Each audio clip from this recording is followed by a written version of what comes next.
Startup Nation: The Story of Israel's Economic Miracle. In this book, you can see how the Israelis solve their problems, like the problems of the electric cars.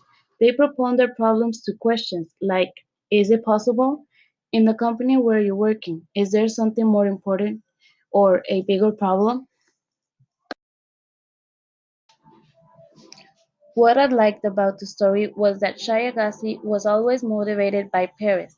Peres was always telling him to see all the possible options and pass by the least feasible. Since Shai wanted to get the world off oil, he'd had two options: hydrogen and electricity. For the hydrogen, there were too many disadvantages because they didn't have the technology to produce a car that runs by hydrogen. Based on that, they searched for what made them expensive and how they could change it. It amazed me how they got to the conclusion that the cars were so expensive because selling them with a battery that will last the whole life of the car is like selling a car with the gasoline the persons put on their cars during all the years they have it.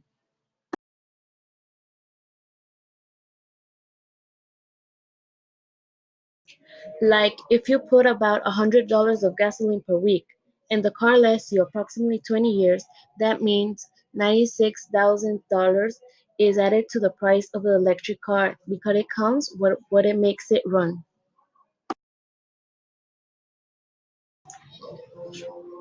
Another thing about Israelis is that they know that their intellectual worth more than anything else. Because it doesn't matter how small your company is, but how efficient and qualified is your human resources is what really matters.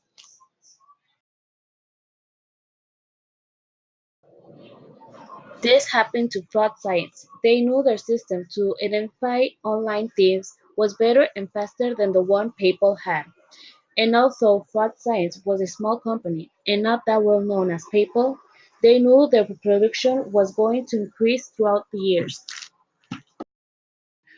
What we can see from the book is that Israeli companies were different from other companies. Their campaign workers were very participatory and didn't get distracted in their meetings. Israelis had their own word that describes them, chutzpah. That means they have courage and guts.